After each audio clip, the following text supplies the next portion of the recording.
Can you say hard hats, folks? Hard hats, lunch pails, steel toe boots? Anything short of a championship this year is a failure. Look at this boomer right here.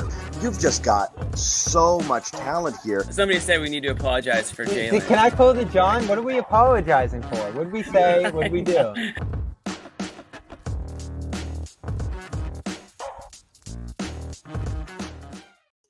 All right, Josue, fine. I'll apologize. Ready? No, this ain't real. Yes. I'll apologize for letting these guys off the hook the last couple of games when they played like shit. Because I'm being too sorry on them. Okay? That's more of a realistic apology. I thought you were going to apologize on behalf of the Celtics. I don't like those apologies. No, I won't. Listen, it could be a factor of things. It's possible.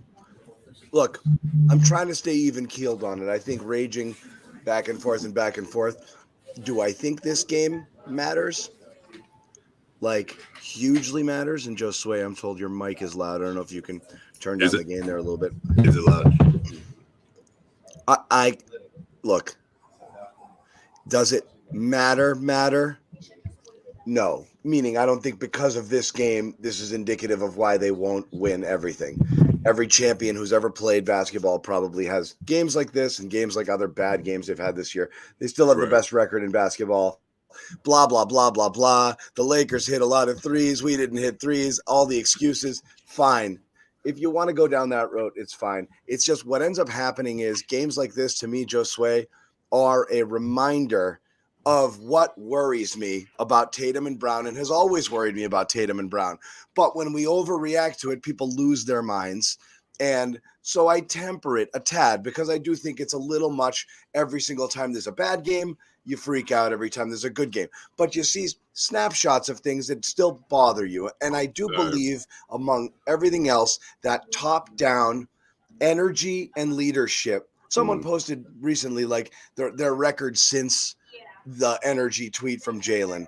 That's all fine and good, but if your top guys come out and don't give a shit, it trickles down. I'm gonna leave Tatum out of this one. I didn't think he had a great game, but I saw him hit the floor a few times, and he seemed to be trying. It was a disjointed effort. It was the only time the fans got on their feet, by the way. But yeah, Jaylen Brown was walking around, and there were multiple opportunities here to right the ship. We'll get into some of it as we go on. Maybe I'm just pissed off because I live in Newton and the teachers have been on strike for 2 weeks, and I'm at my wit's end right now. That's just crazy. We can get into that at the end of the show. I'm fried. I'm a little angry about hold on. So I'm going to pause and I'm going to let you tell me. Well, I got a question matter, for you. Okay. I just want to follow up. I want to pinpoint exactly what frustrates you most about Tatum and Brown. Is it the overall vibe when they know guys like LeBron and Anthony Davis aren't going to be playing, or is it the lack of sense of urgency when you're down 16 against a shorthanded Lakers team? I don't get it. Could be either one. Yeah, to me, the first quarter of not giving a shit and being sloppy and lazy with the ball, I find so annoying. But you've got so many. What bothered me the most about tonight, Josue, is you had the opportunity to right the ship so many times and you didn't. And that's what gets me. That's what galls me about tonight's game. Okay. So these guys suck. They're whipping it all over the court. The bench comes in and saves their freaking asses into the first quarter and makes it a close game. And what do? They piss it away again in the second. So what happens? They come out with their starters in the third quarter, and they freaking just are allowing dunks and layups and whatever. And Joe did the right thing in benching. Joe benches them. Brown and Porzingis. Yeah. Brown, Porzingis, and Holiday, Holiday too. But Holiday came back in that third quarter. Brown and Porzingis did not. Yeah, you're right. Yeah. They sat 9 minutes. Then they both come out in the fourth quarter, and Brown's still walking around. So you had the first quarter, the first half, and then getting benched in the third quarter as a potential wake-up call, and you never took it. And that's what bugs me the most is your coach is basically begging you and telling you, like, dude, get serious here. Yeah. And they didn't do it. That's crazy to me. Yeah, that bothers me too, John. It feels like if you're beating this team for 3.5 quarters, there's a good chance that they'll I don't want to say check out, but they're not going to put forth the effort of sense of urgency. And that should worry you, John. And there's a few other things that worried me as well, and especially with Porzingis. How many times did Kristaps have a mismatch in the paint?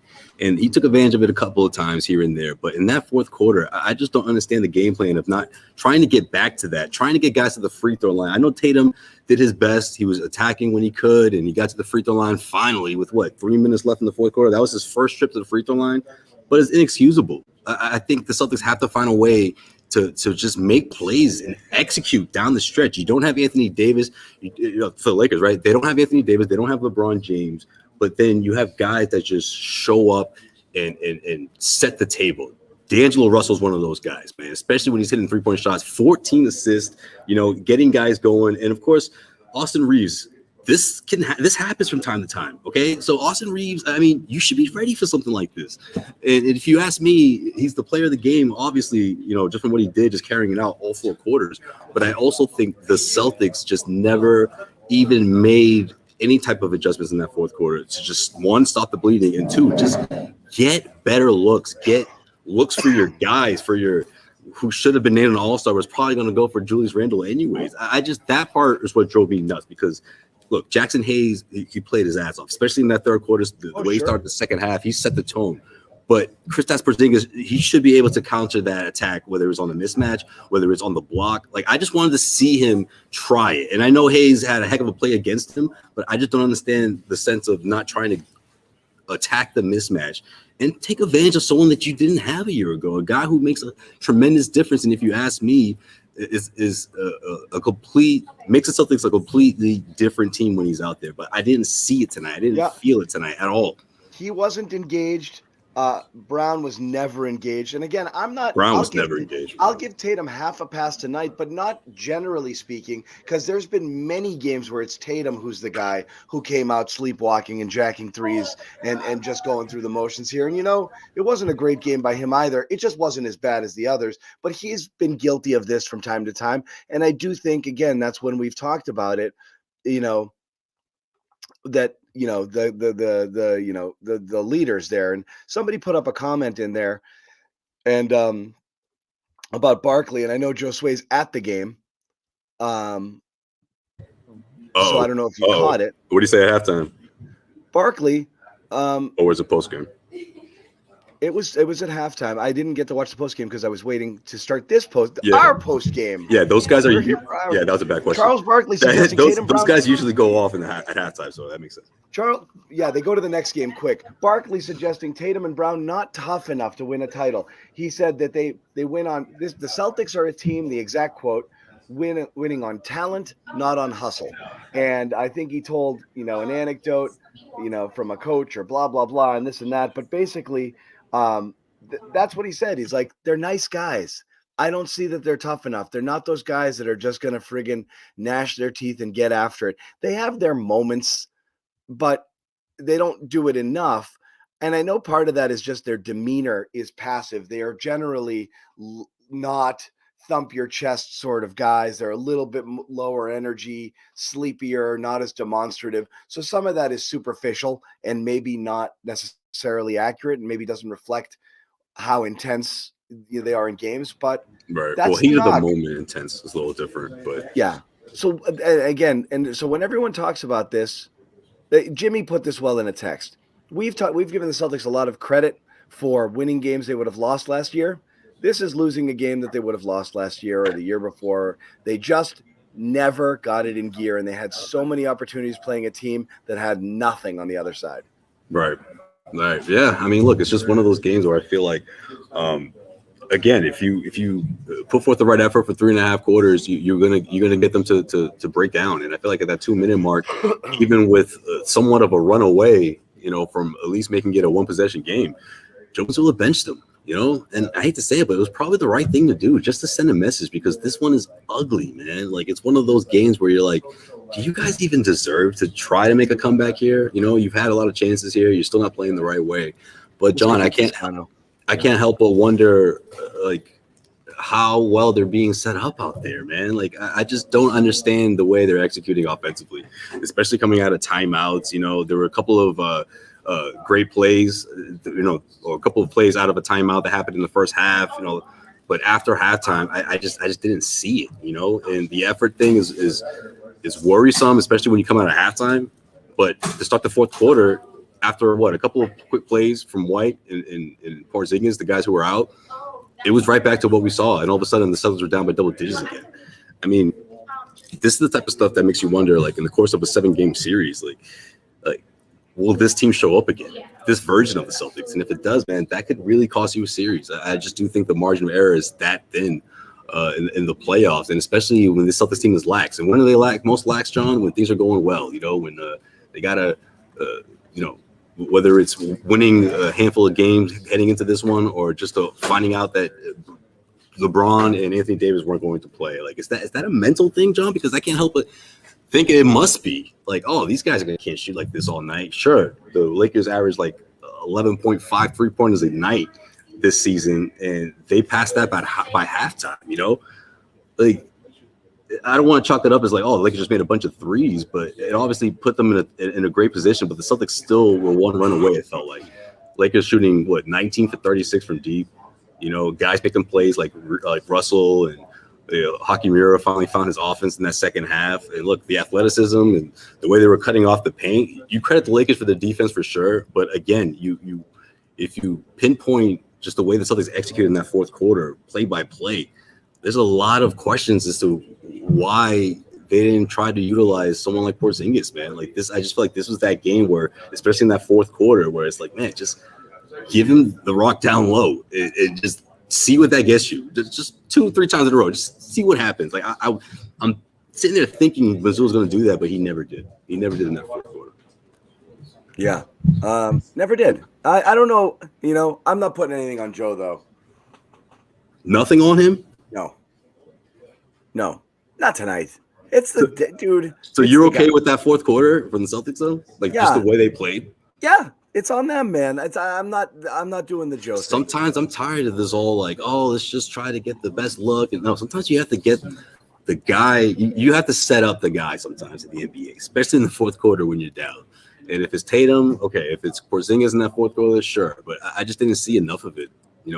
I saw more chucking. I saw less ball movement.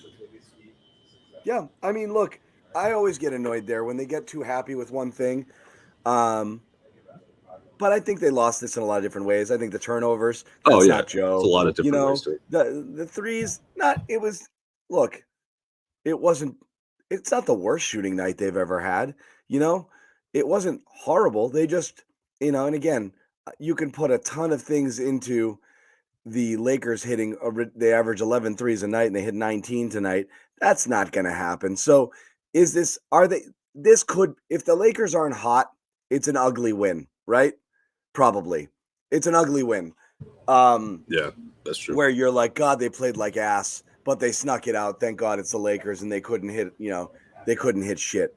But it's a loss. You ran into a hot shooting team and you played like ass offensively all night long, and you didn't care, and you didn't respect the basketball, and you didn't respect your teammates, and that's what you get. And so Joe likes to say like, oh, I like the adversity. I like when we don't play well and see how we come back. That's great. I don't know what he liked tonight, and I really want to know. Like, Jalen's talking now. I really want to know: are they acknowledging this was a benching? Did he actually bench them? There's no way. Of course he did, but he's not going to say it, right? No. Let me see. No, he's not going to. He kind of did. Oh, Amit's going to put it in there. He kind of did say it. Okay, that is good. Yeah, I was going to say Amit has something, but I don't know exactly the specifics. But something good. Joe. Oh God, Amit, this is a Bible. Is this worth it? It's $1.40. That's a Bible. This is a lengthy soundbite. Are we doing this? Actually, it kind of reminds me of radio. Yeah, that's a little long. That's chunky. Is it good? It's insane. Oh, he says it's insane. Oh God. Oh, if Amit says insane, that means shit. I don't know if I'm ready for Weird Joe, but here we go. Ugh. Joe and Gary, the Joe and Gary Show. Hit it. It's one thing to miss shots and not execute. It's another thing not to play hard, and to get booed and guys not get I don't mind getting booed. It's good for you. Guys not get back on defense, transition baskets after you guys make a basket. Like that has to be a concern, that the lack of effort as opposed to like missing shots or just not executing? I'm not concerned by it. I'm not happy about it, but I'm not concerned by it. I think it's unacceptable. Doesn't mean that like I'm concerned. We'll work through it. You know, I think part of bad stretch of basketball is physical just as much as mental. And I think those two things go hand in hand, you know. So I think it's unacceptable for those things to happen. But if you take a look at the whole scope of our season, they happen very little. And so to look at everything with just this lens of like 2 games or a stretch or a week or whatever the case may be doesn't do the justice of the process of what we do over a long period of time. So it's unacceptable. Make sure you know that. But at the same time, it's going to happen, and it's a matter of holding guys accountable and working through it. But it's something you probably, I mean, you had a meeting with them before the game. You probably told them, hey, guys, let's not let down since they're missing LeBron and AD, and it still happened. How frustrating is that? You know how many things I tell them that still happen? That's like coaching all the time. So the goal is... You have kids? No kids. Oh, man, then that's why you're asking that question. If you had kids, you wouldn't even ask that question. Yeah, but these are grown men. Yeah, but you're adult. I mean, you married? Yes. Oh, come on. You listen to everything your wife tells you? I try to, and I get told when I don't. I get told when I don't. I don't. Yeah. The uncomfortable laugh. That's a first. That's an uncomfortable laugh, John. How are you digesting this? Because you have both, John. So how do you feel about this? It makes me. I have neither. You have a wife and children. John, what does this have to do with basketball? I'm sorry, but come on, man. Like, not to get like serious, but if I'm Gary, I'm like, can we talk about basketball, Joe? But if he says that, then Gary's the asshole, right? Right? Oh, all right. How about this? How about this, Celtics fans? If Gary asked that question to Joe, would you guys be like, oh, that's funny? You wouldn't, right? You would be like, why is this reporter asking him about his personal life, right? Come on, man. Where's the line? Like, where's the line with this? I've said, Josue, I've done this job my whole life. Oh, Toscano's in here. There he is. Eek, I agree, Jimmy. No, Jimmy's not going to sleep tonight. Hop on, man. Hop on if you want to at the end of this. I've done something like this my whole life, right? Yeah, this is a great perspective for you, man. I want to hear what you think. I'm just saying this content and X, Y, and Z, you know. Well, yeah, like seeing a coach up there, and right, the back and forth. No, like but I mean, in this world, I've lived in this universe. If I had one job I could do better than what I've done my whole life by far, it would be hired to stop professional teams, athletes, coaches, general managers from doing stuff like this. I can tell you what it's going to play like, what it's going to sound like, how it's going to be covered, what everyone's going to say about it. These teams need me to stop Joe from having press conferences like this. Okay. It is just, anyway, it has nothing to do with basketball. Do you get a talking to? It doesn't matter at all. It is just. If you had to guess, though, if you're Joe Mazzulla, do you get a talking to? Yes, Ben, we know it's not a big deal unless they think he's a weirdo, and then it's weird. It's weird. Yes. It's weird. Can we agree it's weird? It's just weird. That part. He is insecure, man. Just stop sensitive, insecure, and also it's deflecting and it's no account of it. Just please, Joe. We ask the questions. All right, it's so especially weird. Like basketball related questions. I'm never gonna ask you about your wife. I'm never gonna ask you about your kids. Like, stop deflecting, man. Like, oh man, if I'm Gary, I would have been like, why are you asking me that? Why are you deflecting? Like, this, stop making this about me. It's like we're talking about you and I think this is too far. I don't think it's too far. I just think someone's got to tap him on the shoulder and be like, Joe, just do what was that? Like, yeah, what was that? Oh, you're so good. Like, you're such a smart, like, you can talk basketball all day. You're like, your whole life is dedicated to it. Just do the basketball stuff. Just leave it, you know? He would never admit it, but if I'm also Gary, I'm like, are you uncomfortable? Oh, no, you're not? Then why would you ever ask me a question like that? But again, if Gary says that, then, he's in his feelings. Oh, he's triggered. What if Washburn was, like, widowed or, like, a child? Like, what if something bad happened? Yeah, right. Yeah. I just said bye to her last week. You know, like, you have no idea what this guy's going through. Like, what if he lost a child or a spouse? This whole thing is just basically, and he said the players don't listen to me. And then he changed the subject. You're deflecting. Like, so and the way he dismissed it too, John. Like, You think these guys listen to me? Like, it was almost as if like he's batting like 300, you know, with these guys. It's like, wait, what? Like, you mean like, so the majority of the time they don't listen to you? So I'll ask the questions, Washburn. Great retort by Gary though. Like, oh, so but these are grown men. Why are you bringing up children? Oh, so oh man, I can't wait to read Gary's call. Listen, it's like he just said so much in that little back and forth that I don't even think he realizes, like, in terms of like getting this team to do what he wants. Like, this is the way I'm dissecting what I just saw. Like, this is the most boring commenter we have, but yeah, okay. Ben. Okay, Ben. Cool. I don't like it. Media's the bad guy. Okay. Yeah, we're the bad ones. Anyway, it's weird. It's stupid. But I'm still not blaming Joe for them playing this way. I just think that's weird. I'm still putting it on the players. I always wait for the first like weird Joe because it just gives me fuel to like continue on with the rest of the show. So we're not spinning our wheels saying the same shit. They came out, they played like ass. And that's it. I lost you for a second. You still there? Yeah, I'm still here. Sorry, man. People coming in here giving me that look. I'm like, yeah, I saw. I don't know, man. It's just one of those things where I just feel like he's showing more and more that how uncomfortable he is with this right now. And I'm not saying that like this makes Joe Mazzulla a bad coach or he's not the man for the job, but he's like going through some stuff right now. I feel like in terms of like not knowing how to answer these tough questions or how to explain what happened tonight. It seems like he got better. And again, it's a minor thing, but I thought he got better in the preseason. He seemed a little better. I know he talked to the guys at different points of time during the year, and he definitely like kind of came off this a tad. It's so weird to be this way when the team is so successful right now. There's not that much to complain about, right? Just where you're talking to other people? Yeah, no, I mean, I was, but no, I mean, it just shows that like it's hard for him to get them to do, I guess, nowhere near everything he wants done because he makes this. He just compared it to your children not listening to you for some reason, and I don't think that's a great comparison when you're talking about, as Gary put it, grown men.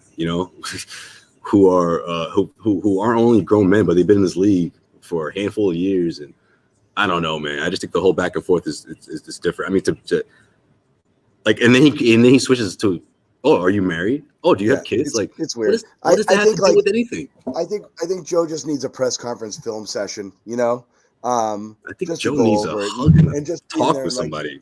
He might need a therapist, man. What were you trying to do there? What were you trying to do there? Seriously. I think the guy needs a therapist, man. What were you trying to accomplish? Anyway, back to the game itself. And again, on the panic meter thing, where are you? After this? Ooh. Yeah, after this game. How much does it bother you? Because Jimmy gave me shit, and rightfully so, because I wasn't as bothered because I understand the swings, and I do understand that this happens to good teams all the time. I think the problem with this team is it's these things that have doomed them before, showing up when it matters, not showing up when it matters, and not rising to the occasion in extremely big moments in an inexplicable way.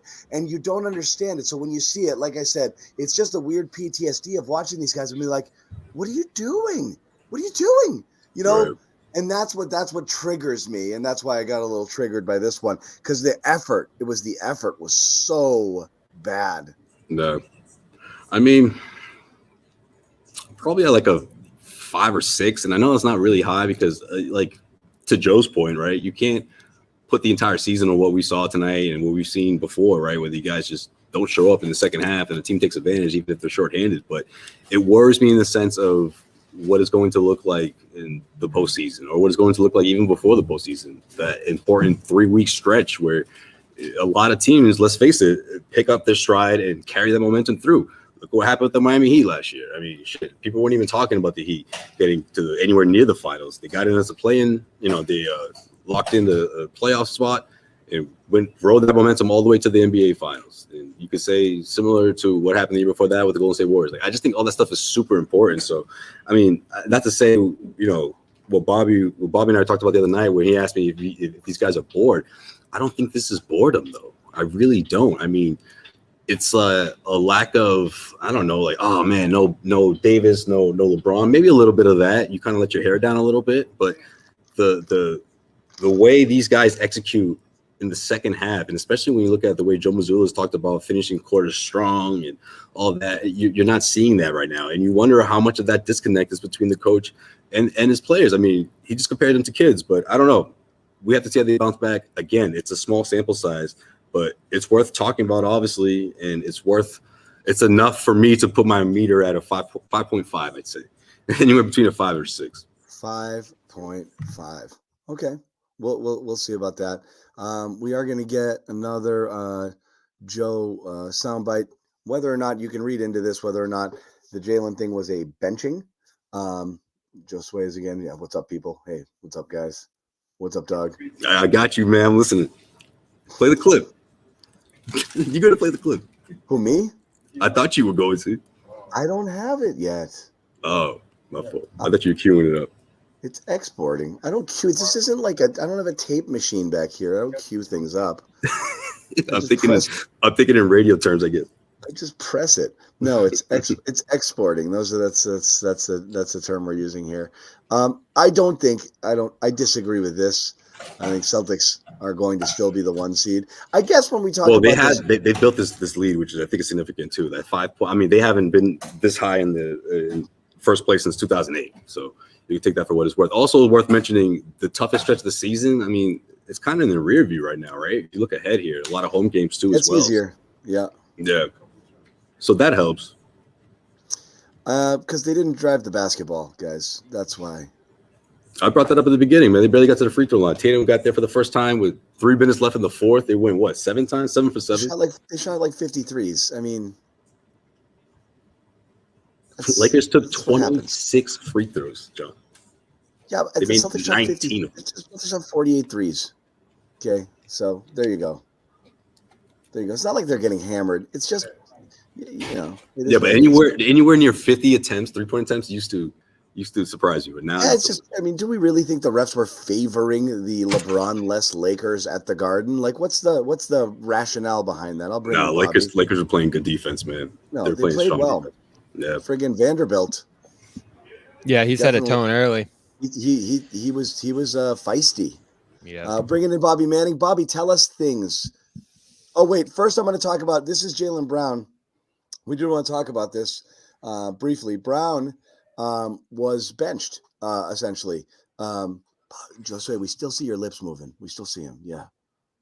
It's just because you're muted. Like, it's clear that you're talking to someone else. Anyway, this is Jaylen Brown on whether or not kind of what happened. He got benched 3 minutes into the third when they were playing like ass. Joe pulled you and a couple of other guys, and you sat for the rest of the quarter. It doesn't happen to you very often. What are you kind of like stewing in that moment? Or you accept that as like, you weren't playing well and you had to like just accept it? How does that work? I don't know. I haven't been in that position too often, so it kind of is what it is. We weren't playing our best. I wasn't playing my best, so nothing I could really say there. Every time I step out in the court, I try to add the win, and tonight, try to make sure I was being unselfish, getting the guys, but hitting our guys in stride and sharing the ball, and stuff. But it was a little lackadaisical. It wasn't my best game, but I put it behind me. I'll be ready for the next one. There's some ownership. Do you think he was bothered by it, Bobby? Yeah, I'm sure. No, nothing. Like bothered, like I can't believe you embarrassed me like that on national television. Yeah, no, not to that. Not to that level. That's not great. That's not a great look, right? Yeah, I don't think it got to that level. Of course, he mostly dodged the question there in terms of his feelings about it. But Kristaps Porzingis talked about the same thing in the locker room and said, yeah, you don't like getting benched, but we had to try something different because what we were doing wasn't working.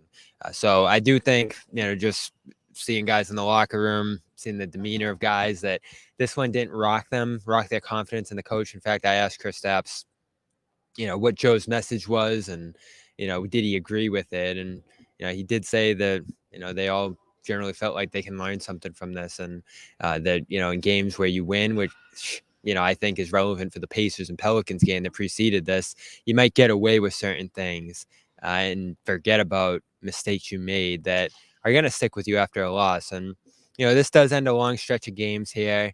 They're going to get 2 practices in over the next week here. So I do think you're more in tightening up mode here rather than concern mode or panic mode or anything. Especially, I looked at some of the stats that were concerning out of this game. And honestly, whether it's turnovers, whether it's free throws, different things I know you guys probably kicked around at the start, they really didn't struggle in those areas in January. So I don't come away from this one panicking, but you do raise your eyebrow and say, all right, how long is this going to linger here? Do a few of these pop up?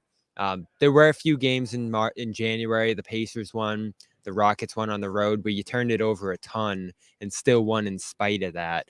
So this is where it really killed For what them. it's worth, it was only 3 second-half turnovers, right? Yeah, but the 9 in the opening frame. Oh, it was ridiculous. Yeah. It was ridiculous. It was like Keystone.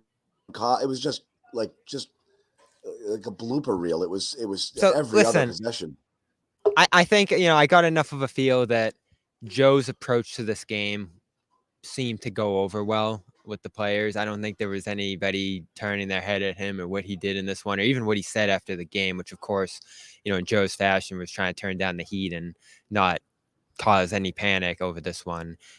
But the bigger question, I think, is, does that work? Does that resonate? Does it turn into a positive out of this? Because as we've talked about, John, that Joe's approach is almost the polar opposite of Ime's in terms of, listen, we're going to be fine.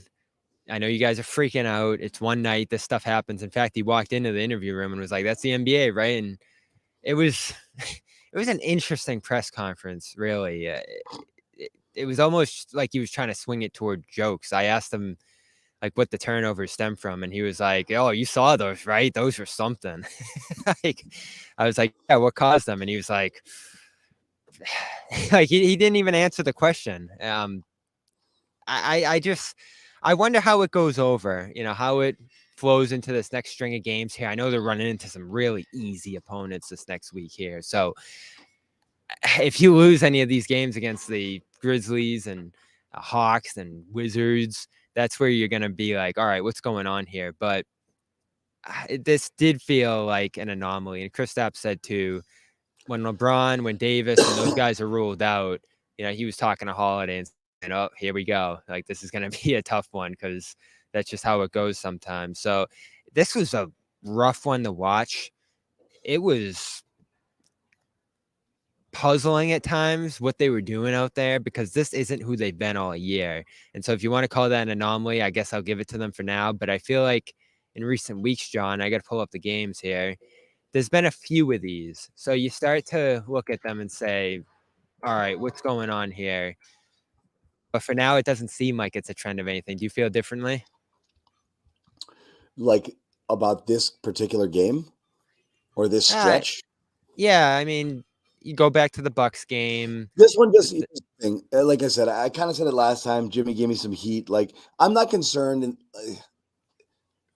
it's kind of a roundabout stance. I'm not concerned for each individual game because I've kind of fast forwarded to the future and decided that we'll judge them then. You know what I mean? Is like, nobody gives every good team has missteps along the way. So it's not necessarily representative of how they'll be. The problem is it's games like this and efforts like this and nights like these that have burned them in critical moments in the playoffs in years past. And you always worry, like, if it's just embedded in the DNA of your stars. And I'll maintain this from 3 years ago to beginning of this year to now.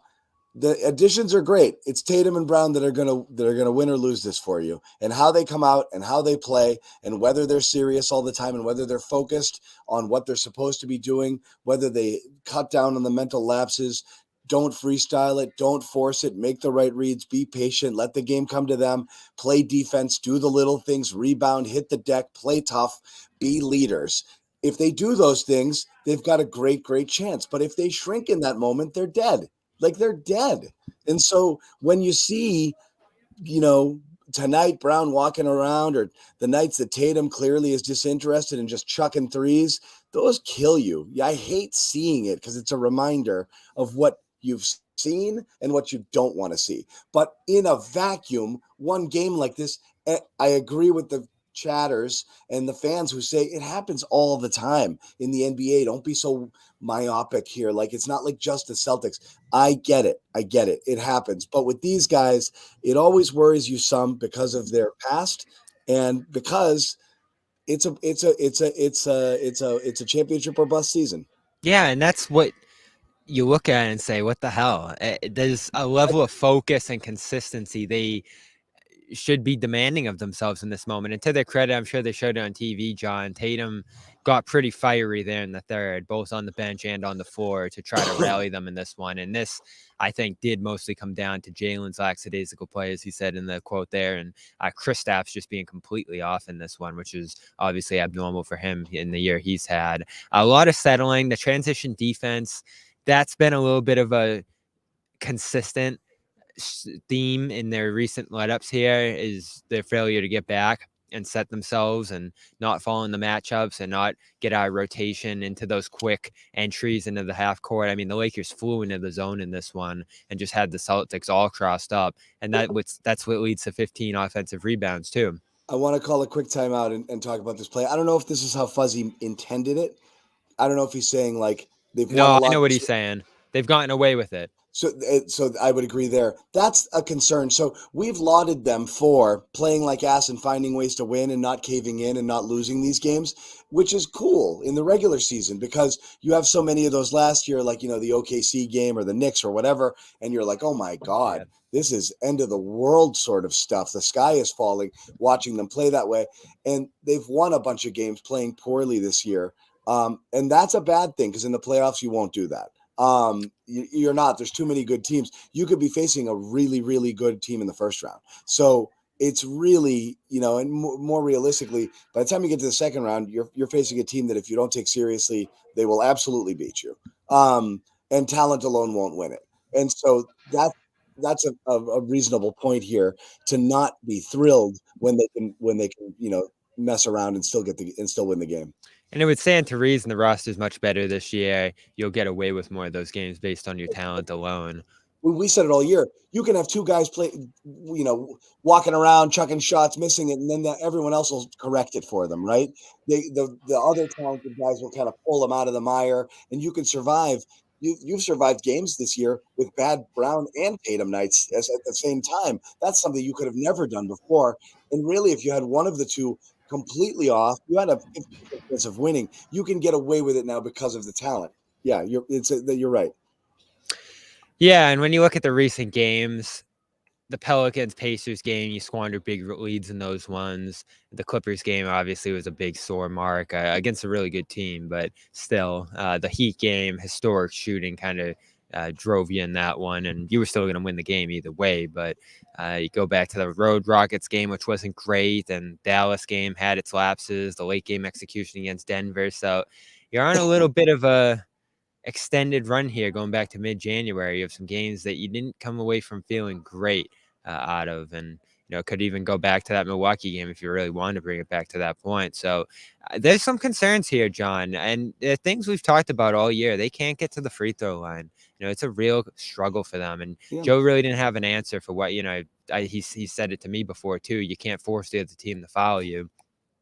But there was a huge differential in this game based on the Lakers' aggressiveness versus the Celtics' aggressiveness. And they were very passive at times in terms of where they put themselves on the floor. They really didn't get Porzingis mismatches until very late in the fourth quarter.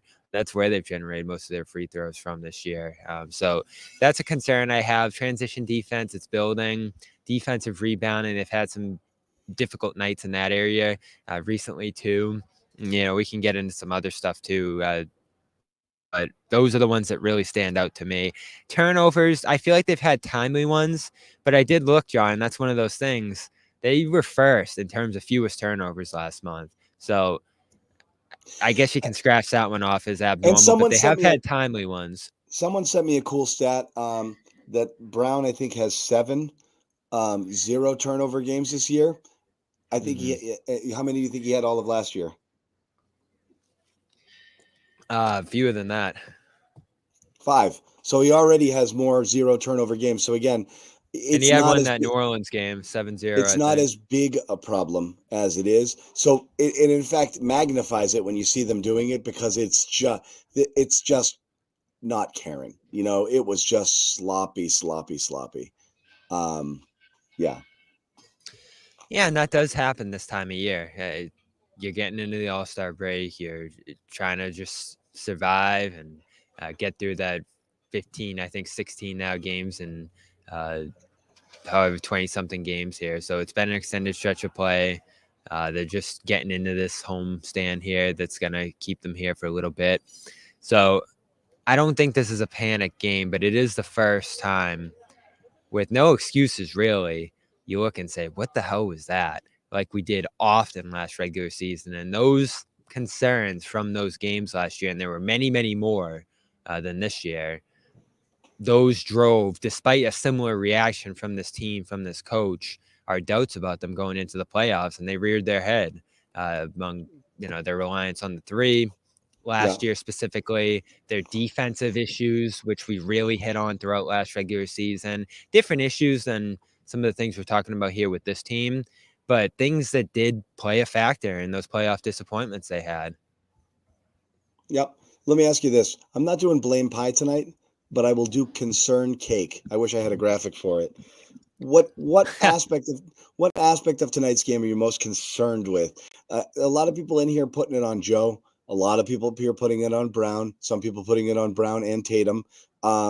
What thing concerns you most that you see tonight and in the snapshot, the games where we haven't loved the inconsistent effort games, but especially kind of highlighted by everything being asked tonight?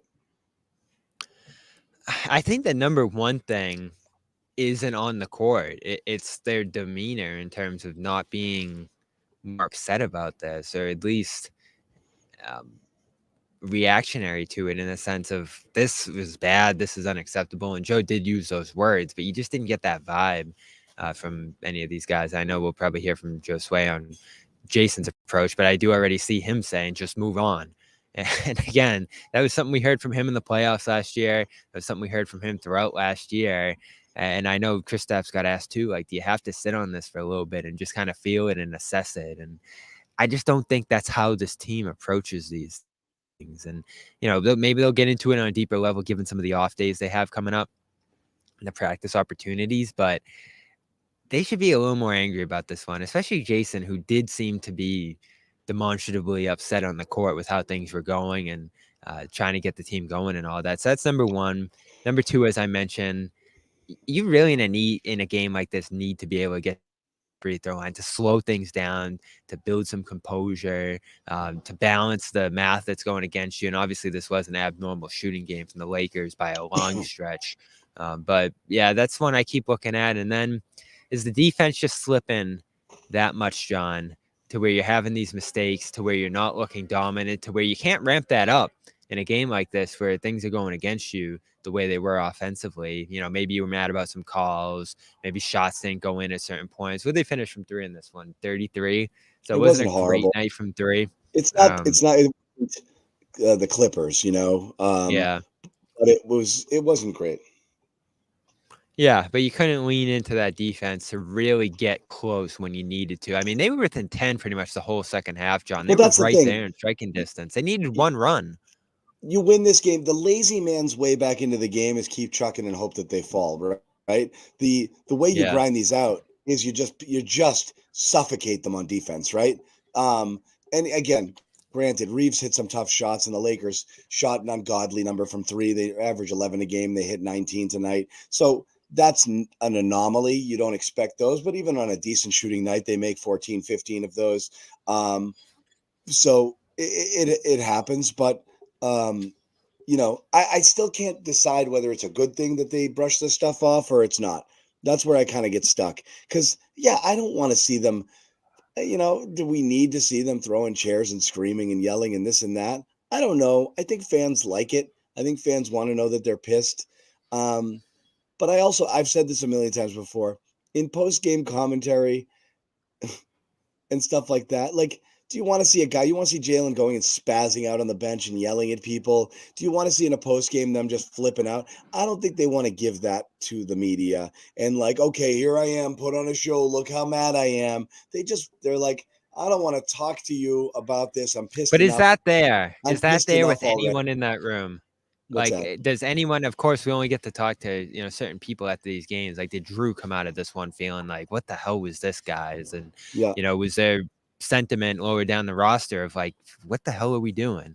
And of course, as you say, John, it has to start at the top, and you do hear from Jalen and Jason tonight. I'm sure Jalen was not happy with how this one went, and a lot of it did fall on himself. He took the accountability for that. But Jason's the one, right? He's the one who you want to see this bother, because it's going to flow from him. Forget Joe. Like, I think Joe, is trying to protect these guys and not call them out. Maybe he's doing things internally that we don't know about, but he doesn't want to be the one He thinks everything is a poke at him too, like, and he doesn't want. Yeah. There's some sensitivity and a lot of it trying to protect the players and not overreact to things. So he's forget on the grenade. Yeah. Forget Joe, because he's not. I don't know. Who would you say is the leader of this team, John? It's not. I don't think it's Joe. And publicly, I think he's trying to put it on himself a lot of the times. I think he's taking a lot of the attention. I think he's directing a lot of the conversation. But when it comes to what's actually going on in the room, as we saw on the sideline tonight, it starts and ends with Jason, and really Jason and Jalen as a tandem. Like, it's going to all flow down from them. And Kristaps might have his thoughts, and Drew, I'm sure, has his thoughts about things. But they're going to defer to those guys because it's their team. So, listen, I know I get frustrated with Joe too, and I know the chat does, and it's always going to be fire him after games like these. But when are Jalen and Jason going to be the ones who grab this and really run with it in nights like these, especially come playoff time? Forget this game. Like, we all know it doesn't matter in the grand scheme. But the only we're worried about, John, and what we're trying to figure out here is, do these things pop up in the playoffs? Because we sat here last year and said, forget it, Pacers. Oh, the Thunder game, of course they sleptwalk through that. It's the Thunder and this and that. We didn't care about those games last year, but they mattered in the end because they didn't build up the habits and the consistency that you needed to show off in the playoffs. And we get to the playoffs, and you've said this, John, like they got into the NBA finals 2 years ago, and it was like, oh, we didn't have it tonight. And then you got into the playoffs last year, and it was like, oh, whatever, we're up 2-0. It was a bad game, on to the next one. You can't do that in the playoffs. Those things don't fly there. So the fact that you let them sign the regular season, does it build a bad habit? Does it build a bad message internally that you can just brush these off and be fine with them? Yep. Like, you don't have to be throwing chairs, John. You just have to kind of acknowledge, like, this is unacceptable. And again, Joe used that word, but is that really kind of what's being stressed in the room? Yeah, that's the thing. I guess unacceptable. It's like, I'll go back to what Joe's press conference. I do have kids, okay? And I understand how kids react to things. Here we go. This analogy we've been waiting for. No, all I'm saying is I do understand. I want to hear it. No, when I tell my kids, don't do something, and they say, I'm sorry, and then they do it again, that bothers me. Like, that's the thing that pisses me off the most is, did you really mean it? Were you sorry? Or you're mad that it happened? And when they keep repeating it, it's like, don't say that to me. Like, I don't like when somebody says it's unacceptable, then you want them to not do that again, And so they've done it too many times to fans, and I think that's where people get tired of it is, we just can't play like that. Great. I mean, Bobby, you remember, 2 years ago in the finals, they're delivering we just didn't come out with the right energy tonight. The finals. And how in the world do you get to the finals and you've got your two best players saying we just didn't really have it tonight?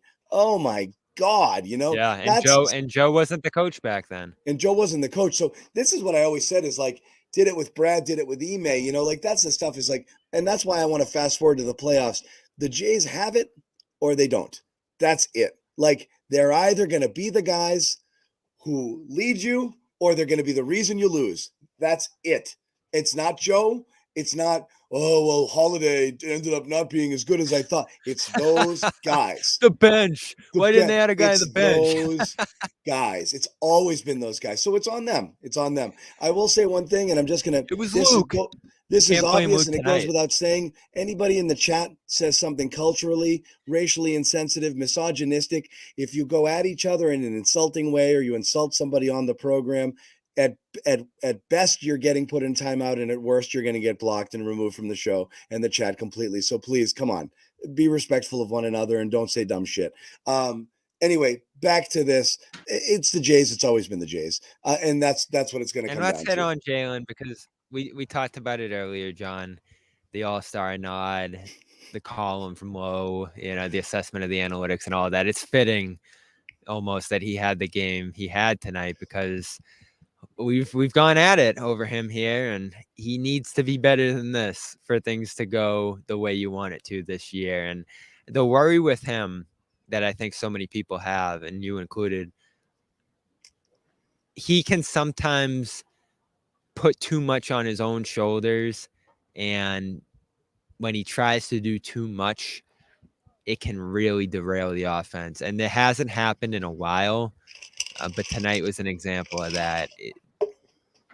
I thought he just led far too many possessions in this one, and that's what it came down to, especially given the night he had here. And so we know Joe puts it on these guys to organize themselves and structure this offense, and he'll throw in a play here or there. But I thought the ball needed to be Tatum's hands more often. I thought the ball needed to be in White's hands too often, and we've said that throughout this year. And Brown keeps stressing, I can be this playmaker, and he's done it. He's shown it. He had some good moments even in this one. But, man, bad decisions just overtook this game. What stood out most to you, John? What stood out most to me is the 7 assists because I don't remember any of them. We know what's also amazing to me? The Celtics finished with 29 assists tonight. Yeah, it's not always an indicator, right? Right? How is that possible? It looked like they weren't moving the ball. I mean, some of the worst teams in the league are among the league leaders in assists. So, we like that number. You like when it's higher, but it's not always going to say you did great things offensively. No, it's not. Look, the Jalen stuff we talked about, earlier was the All-Star related stuff. I don't think it's necessarily need to get into it, but it really is. It comes down to who is the guy? Who is he? What is he? And what does he need to be? And we always said the best version of Jaylen Brown is the guy who does less, right? And it's meaning allowing the game to come to him and being able to do the things that he excels at, of which there are many, particularly, getting to the basket, strong, muscling people, getting into that mid-range, getting out in transition, terrific stuff, and making the reads easier for him. And so, just to read a comment from it, because it was interesting, from Zach Lowe, talking about his All-Stars, he puts Jaylen Brown in because he's eligible for, front court and back court. And he writes, okay, time for the Jaylen Brown conversation, period. He's a tad overrated. He's averaging 22.6 points, down from 26.6 last year. Advanced numbers frown upon him, likely due to his unreliable decision-making. He's averaging 3.7 assists and 2.4 turnovers. Those advanced numbers paint him as a mediocre and sometimes inattentive defender. And that's always been the kind of knock on Brown, is at his best, he does things at such an elite level that, you can get people thinking maybe he's the guy, right? Maybe he's better than Tatum, because he can be an unstoppable force, and he can get hot, and he can carry you for entire quarters and win games for you. And when he locks in on defense, he can be an impact defender. It's just not enough, right? And what they did this year is they opened things up. They made it simpler. They're getting the ball in situations where he can see the court a little bit better, make right reads. He's much better about not being indecisive this year. The turnovers are down a tad. He's being better about not forcing the issue this year, and he's making more of the right reads. So there's certainly some improvement there. But now the scoring is down, and there's a question of whether or not it's all-star worthy, especially when you've got Porzingis and White playing the way they've been playing, and possibly a more complete game. So it's an interesting debate on it. And then he comes out tonight and throws a stinker. But you had two prominent national writers come out between Zach Lowe and then John Hollinger. Hollinger left him off completely, and he put Porzingis and White on his All-Star teams. And he said, Yeah, and Hollinger the being reward for the winning for the reward for winning crowd is going to push hard from Jesus Hollinger, hard from Jaylen Brown or Julius Randle, or maybe Jared Allen. None of those guys have been good enough this season. Each has seen his play drop off a bit, and they were already pretty fringy all-stars. So that's not a lot of national respect for this guy, and it's something that he's fought from within. I know everyone in the chat's going to say the Boston guys are going to drive him out of town, but nationally, this is kind of a viewpoint of Jaylen Brown. He's, of who he is. So that was the debate that we were having earlier today, or at least throwing that stuff around. Yeah, and he came under a greater microscope after the East Finals. The bad East Finals, but he's an All-NBA guy, and he's a $300 million contract guy. So the expectations obviously kind of change. Yeah. All those things for sure. And that was always going to be the difficulty for him. And I think he's talked about this a little bit too. Do you have to go out and play like you're earning that deal, that money? Certainly the expectations are high too on the team here. So you forcing too much to carry the team at times. And I think that's a balance he always walks of, all right, we really need to break this defense open right now. We're down in this game by double digits here, so I'm going to go make a play. And I think that's one of the things that makes him great at times, that makes him frustrating at times. He can get that laser vision. There's moments even tonight's game where you see him just kind of freeze up. He was in that double team and on the baseline for it felt like the entire possession as the Lakers were trapping him. And then finally Joe called the timeout from the sideline. There's just some moments out there where things seem to move a little too fast for him, or he's not able to slow things down, which I felt like it was the biggest thing they needed in this game, was to just slow things down and execute. Joe called this an effort game to a large degree. They didn't play hard. They just sucked. But I felt like for a lot of this game, they just really struggled to execute defensively, certainly being in the right positions, getting themselves set, which is an effort thing in itself, but also offensively getting into the, spacing and actions that they wanted to there. And too often he was just driving downhill trying to make something happen. Yeah. Let's hear from Josue quick. Were you in on Tatum? Yeah. You know what? I like his analogy way better than Joe Mazzulla's, which was just a bad week at work. And you look at the numbers, I mean, yeah, they haven't been playing their usual selves, but the turnovers are down. There's a lot of positives to look at. So I can see why Jason Tatum's looking at it big picture wise. And he just kept it positive. Can't wait to turn things around next time around, all that kind of stuff. Stuff that John loves. Question. Would you prefer it? Anybody, chat too, I'm curious.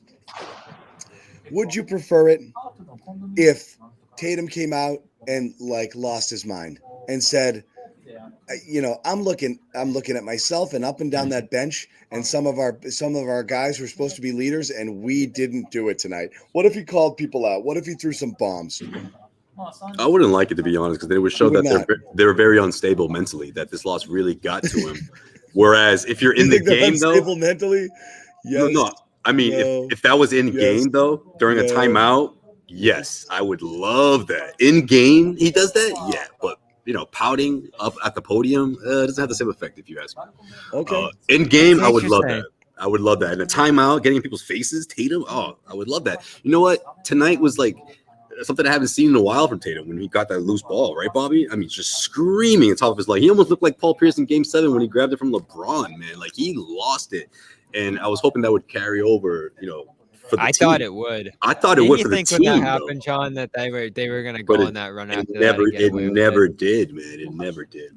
And because that was that, like, sorry about it, real quick. That was that classic, like, the referee called it a jump ball, but he's like, no, I'm keeping this. You're not going to get this ball for me. And he tried, and Tatum was like, no, he never let go. So I just love that. Obviously, his reaction.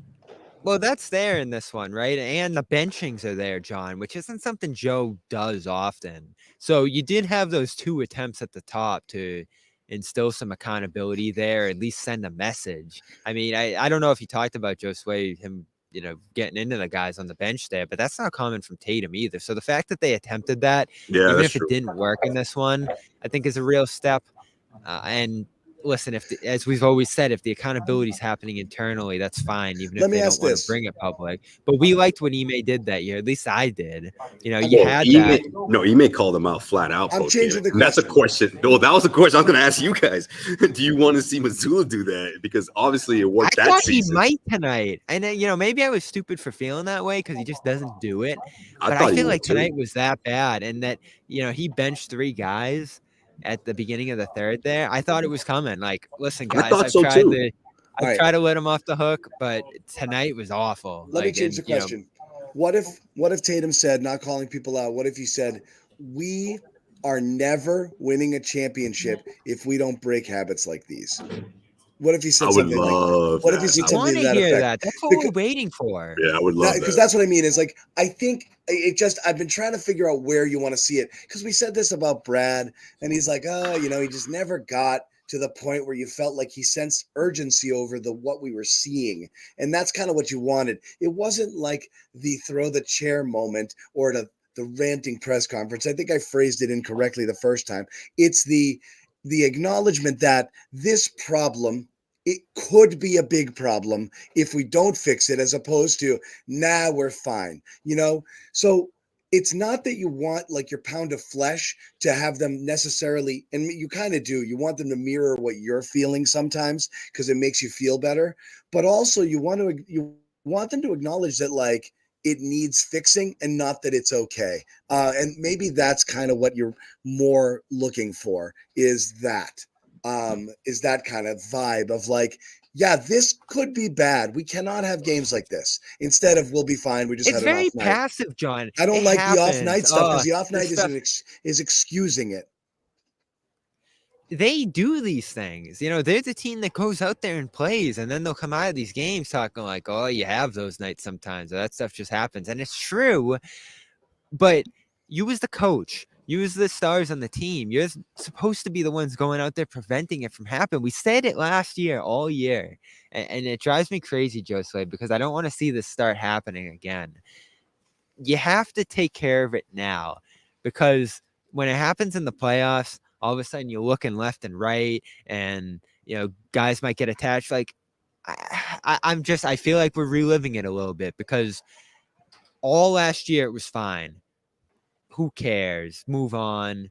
And then when you're down 3-0 against Miami, oh, you know, we lost our identity and, oh, we might not be as together as we think here. We got to come together. Like that can't be the time where you come together. And they tried it like they, you know, tried like hell to do it at that point and almost made it happen. And Bobby, they lost those 3 games. They lost those 3 games in different ways, you know. Like that's why we were kind of like, oh, crunch time. This can happen. Like, oh, crunch are they down 3-0? The little things. Yeah, all of it struck.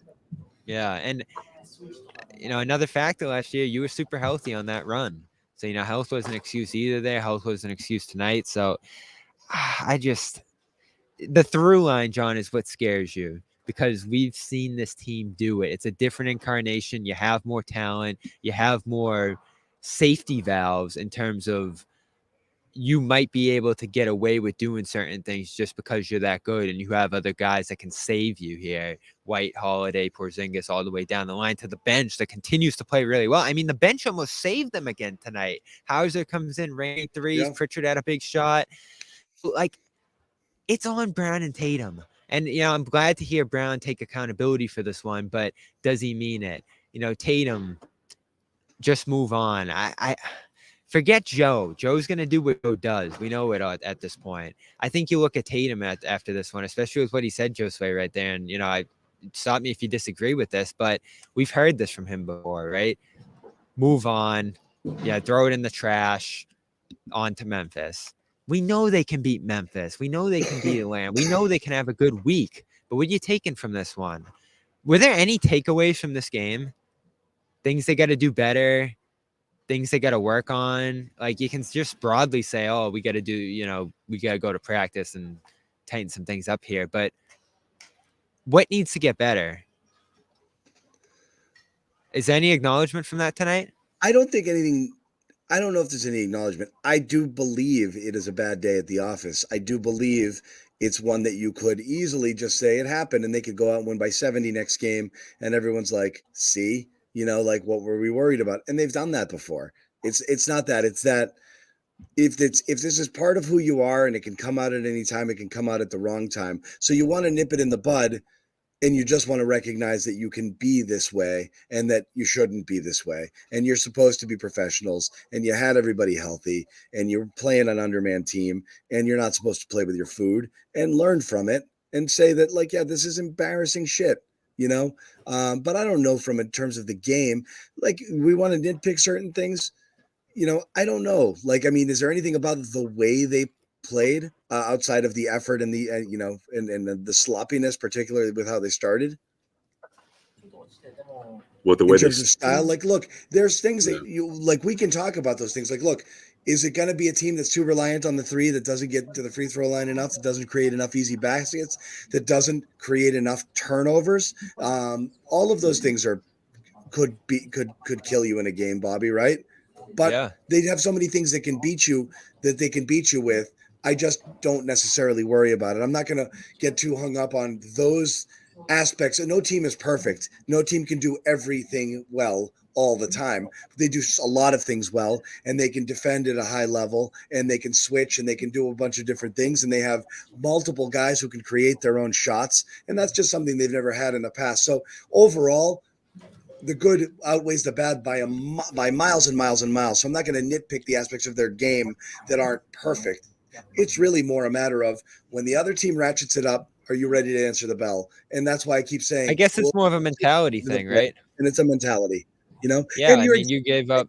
How Joe adjusts to things when things in series, when things change, when teams don't do the same thing every night, when you're getting their best effort, when you have good coaches on the other side watching what you're doing, game planning, and completely flipping the script on you. Are you able to figure that out as well? Spoelstra was just toying with Missoula in the first 3 games of the year.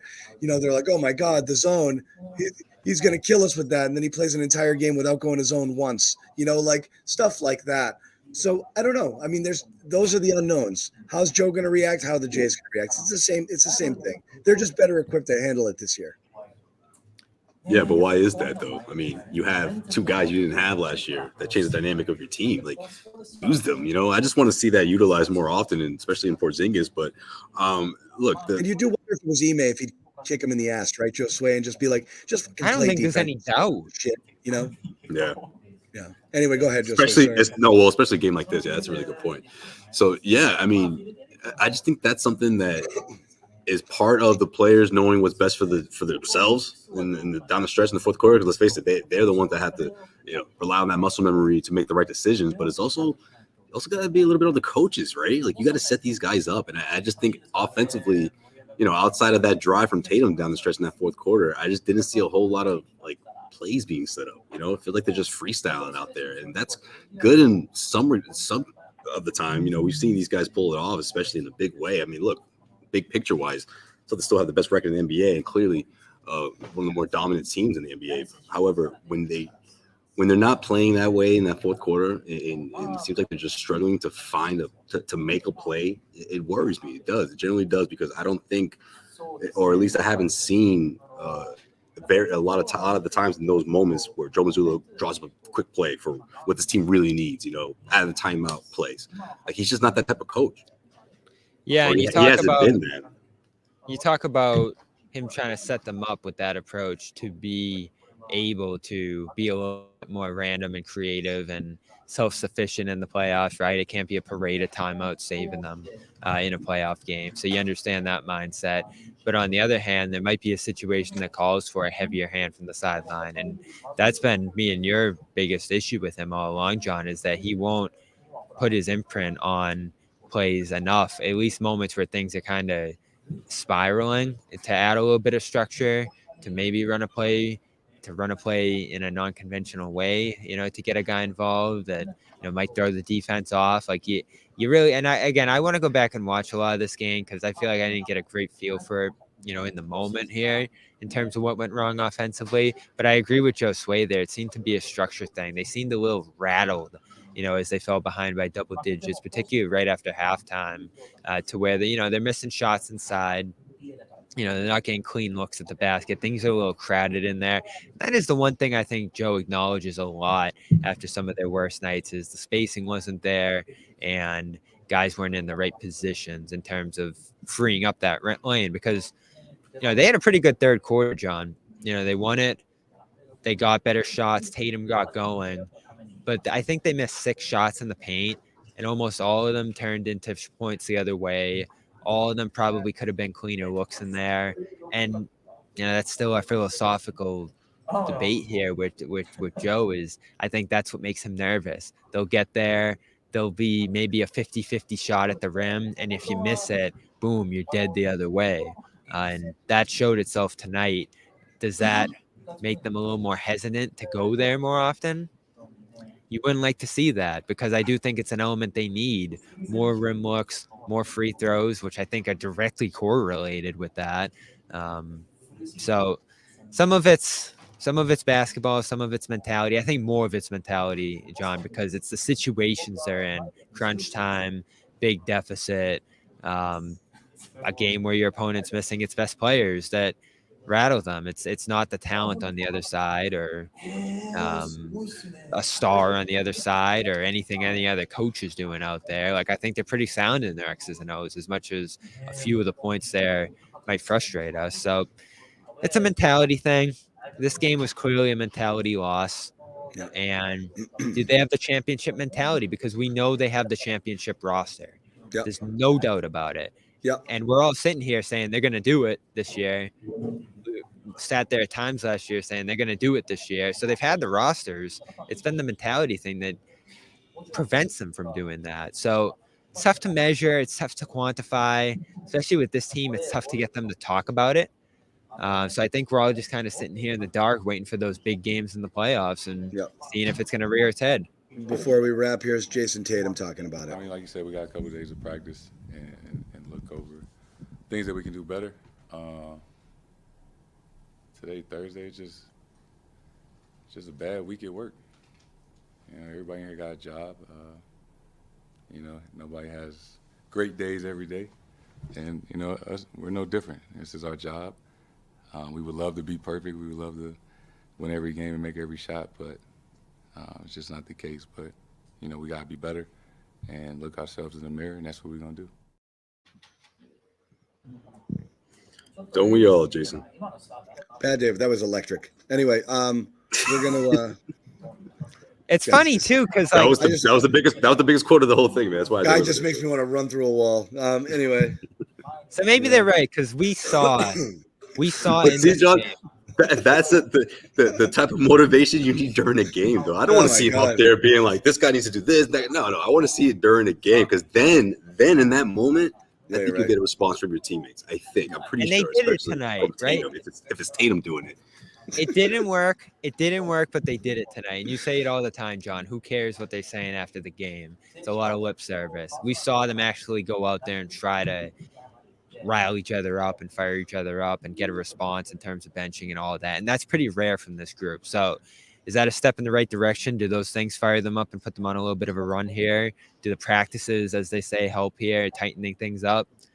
We're going to see that this week, and certainly it's a good opportunity to do so against 3 really bad teams. And it does remind me, John, that Memphis game, obviously Memphis coming up on Sunday, the one in Memphis was a good example of, wow, you were just horrible in this game, and you got away with it. So we'll see if that happens again. We'll see if it happens again. We've got a couple days off, and we're back on Sunday, right? Sunday at 6. Sunday at 6. Marcus video tribute night, and that's about it, right? Maybe an L. Who knows? We'll see. Yeah. We don't want to build bad habits. You've built them. You don't want to get back into them, right? You don't want to, you've had them. It's okay. It's okay. It's okay. We all have bad habits. They've been in the bag. They're built. They're fully built. They're built.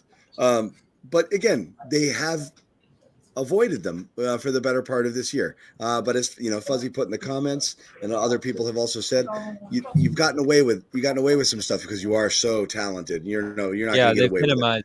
They've minimized. You're not going to get away with it in the playoffs, and I think that's fair. But anyway, thank you guys for hanging out. It was fun.